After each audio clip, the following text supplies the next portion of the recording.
The United Kingdom, known for its royal family, interesting choice of breakfast, its football, no, not that football, this football, ice hockey, despite its speed, skill, and physicality, has struggled to gain mainstream attention in the UK. Yet, just across the English Channel, countries like Germany and France have managed to build thriving hockey cultures, complete with professional leagues, passionate fan bases, and competitive national teams. While hockey enjoys massive popularity in North America, Scandinavia, and Central European nations like Germany and Switzerland, it remains relatively niche in the United Kingdom, a country that has historically had a connection to the sport but has never fully integrated it into its mainstream sporting culture. It raises the question, what happened to the once promising foundation of ice hockey in the UK? Ice hockey in the UK actually had a promising start. The Great Britain men's national team was a founding member of the International Ice Hockey Federation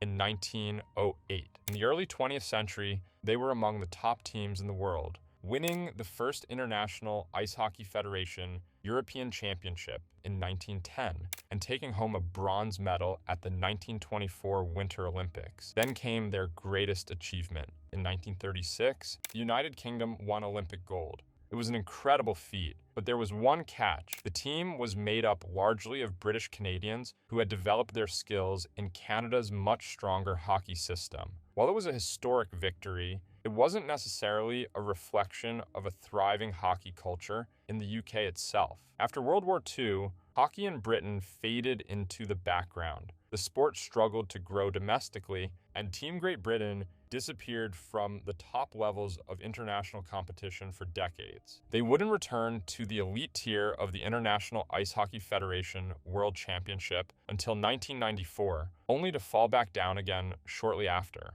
Fast forward to today, ice hockey has struggled to gain mainstream attention in the UK. Despite the fact that the UK has its own professional hockey league, the Elite Ice Hockey League, and a national team that has played at the top level of the World Championships in recent years. Meanwhile, in closely neighboring countries like Germany and France, ice hockey is significantly more popular, with stronger leagues, better infrastructure, and greater public interest. So why is ice hockey so unpopular in the United Kingdom? Why hasn't it managed to break through as a mainstream sport despite its exciting nature? And why is it more successful in places like Germany and France? Currently, the United Kingdom has only one NHL player, Nathan Walker, with the St. Louis Blues. However, Walker was born in Wales, but was raised and trained in Australia. Another notable player is Liam Kirk, born in England, who was drafted by the Arizona Coyotes in 2018, becoming the first player born and trained in England to be selected by an NHL team. However, Kirk is playing for Eisbären Berlin in the Deutsche Eishockey Liga in Germany. There are many reasons why hockey hasn't taken off in the country, with one of the single biggest reasons being football. The UK is one of the most football-obsessed nations in the world. Football dominates the sports landscape in England, Scotland, Wales, and Northern Ireland. The Premier League is one of the biggest and most watched leagues in the world, with millions of viewers both domestically and internationally. The sheer dominance of football makes it extremely difficult for other sports to compete for attention, funding, and participation. Even other traditional British sports like rugby and cricket struggle to gain a significant share of the sporting spotlight. Ice hockey, which has a relatively small following compared to these sports, is even further down the popular sports order. For many young athletes in the UK, football is the #1 option. Schools and communities focus on football programs because they are easily accessible. All you need is a football and a patch of grass, and you can play the game. In contrast, ice hockey requires expensive equipment and access to an ice rink, two major barriers to entry. The UK simply does not have a hockey culture like Canada, Sweden, or even Germany. In those countries, hockey is introduced to children at a young age with structured development programs and grassroots systems in place. In the UK, most children never even get the chance to try ice hockey, which limits the potential player base and fan interest. One of the biggest reasons ice hockey struggles in the UK is the lack of proper facilities. Ice rinks are expensive to build and maintain. And because the demand for hockey is relatively low, there hasn't been much investment in new rinks. As I previously mentioned, there has only been one NHL drafted player that was raised and trained in the United Kingdom. And the reason for this is the United Kingdom's lack of infrastructure. To put this into perspective, the entire UK has fewer than 60 permanent ice rinks. Meanwhile, Germany has over 200, and France has around 130. Even a single city like Toronto in Canada has more rinks than the entire UK. But of course, that isn't really fair to compare, but just puts things into perspective. This lack of ice rinks creates a major accessibility problem. Many people in the UK who might be interested in trying hockey simply don't have a nearby rink where they can learn and develop their skills. Upcoming talent rarely stays in the United Kingdom. They just choose to move to a more development-friendly country. Because ice time is limited, it also means that those who do want to play hockey often have to pay large sums of money just to get onto the ice. Young players don't have the same opportunities to train and play regularly as they do in countries like Germany, France, or Sweden, where ice rinks are more common and easily accessible. The UK's top hockey league, the Elite Ice Hockey League, or EIHL, consists of 10 teams from England, Scotland, Wales, and Northern Ireland. While it provides a professional platform for hockey in the UK, it is not at the same level as leagues in Germany, Switzerland, or Sweden. In Germany, the Deutsche Eishockey Liga is a well-established and financially stable league that attracts strong international talent. It has a strong fan base, high-quality players, and competitive teams. In France, the Ligue Magnus has also been growing steadily, with teams competing in European tournaments and a solid domestic following. The EIHL, on the other hand, struggles with financial stability, roster consistency, and attracting top-tier talent. While some high-quality players do play in the EIHL, the league does not have the same reputation or level of competition as the DEL, the Swiss National League, or even some of the lower-tier European leagues. One of the biggest challenges for the EIHL is its limited media coverage. Hockey gets almost no mainstream media attention in the UK. In countries where hockey is popular,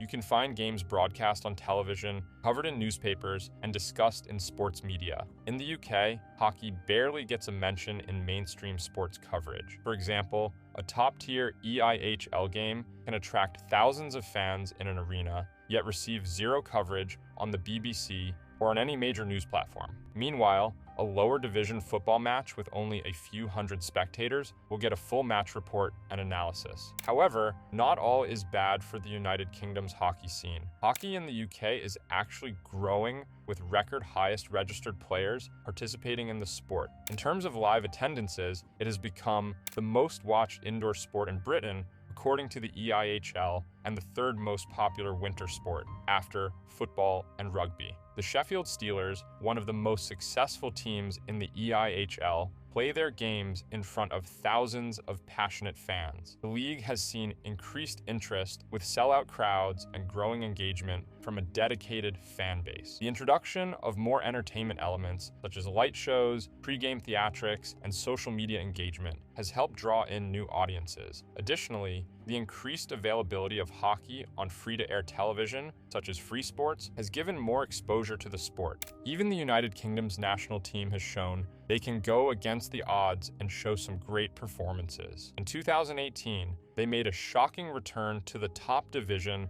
of the International Ice Hockey Federation World Championship, earning promotion after 25 years in the lower tiers. In 2019, they managed to stay in the elite division, a huge accomplishment given their lack of resources compared to other nations. However, in the 2022 World Championship, Team Great Britain was relegated once again.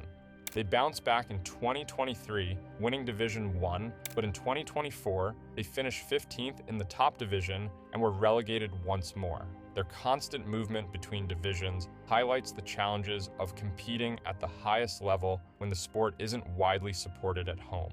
Now, Team Great Britain will compete in the 2025 Division 1 tournament, once again trying to fight their way back to the top. But without major changes in funding, infrastructure, and participation, they'll continue to struggle against nations where hockey is more mainstream. But one of the main reasons as to why hockey isn't as popular in the UK is that it's an extremely expensive sport to participate in. The cost of equipment alone is a major barrier for many families. A full set of hockey gear, including skates, a helmet, gloves, pads, and a stick, can easily cost over £800. On top of that, ice time is expensive. Because there are so few rinks in the UK, the cost of renting ice for practice or games is high. Many young players have to travel long distances just to get access to a rink, adding even more expenses. Even for fans who want to watch hockey, it can be costly. NHL games are not available on free television in the UK, and to follow a full season, fans often have to pay for expensive streaming services or satellite subscriptions. In contrast, football is widely accessible. Kids can play with just a ball, and fans can watch Premier League matches on free or easily accessible TV channels. The accessibility of football makes it the dominant sport, while hockey remains a sport for a niche group of dedicated fans. So what about Germany and France? Why is hockey more popular in those countries than in the UK, even though they both also have a large football following? First, both Germany and France have more developed hockey cultures. In Germany, hockey has been played at a high level for decades, and the national team has had international success, including a silver medal at the 2018 Winter Olympics. France has also invested in its hockey infrastructure and has a well-organized development system. Second, both countries have a larger number of ice rinks, which makes the sport more accessible to young players. Germany, in particular, has a strong grassroots system that helps develop homegrown talent. Finally, hockey in Germany and France receives more media coverage, which helps build interest and awareness among the general public. But what needs to change for hockey to grow in the UK? There needs to be more investment in rinks, better media coverage, and a stronger development system for young players. The NHL's efforts to expand into Europe with potential games in London could also help grow the sport's visibility. However, as long as football continues to dominate the UK sports landscape, it will be difficult for hockey to gain widespread popularity. While Britain had early success in the sport, it never developed the deep-rooted hockey culture seen in other countries. The United Kingdom's hockey program is in a tough spot. Is the sport growing at the local level? Yes. The EIHL has done a commendable job, at least on the surface, of promoting the game to a wider audience. But will the next Connor McDavid or Connor Bedard come from the UK? Probably not. Even if the sport's fan base continues to grow, it will take years for the country's hockey infrastructure to catch up with the rest of Europe, and even longer to develop a generation of players capable of reaching the NHL. And that's assuming the sport continues its upward trajectory. Without more rinks, more players, and more visibility, the sport will continue to remain as a niche sport in the country. Team Great Britain has shown that British hockey players have the talent and the drive to compete, but without a stronger foundation at home, the UK will never be a true hockey powerhouse. What do you think? Can the UK ever develop its own hockey superstars? Let me know in the comments. If you enjoyed this video, don't forget to like, subscribe, and hit that notification bell so you never miss out on future uploads. Thanks for watching, and I'll see you in the next one.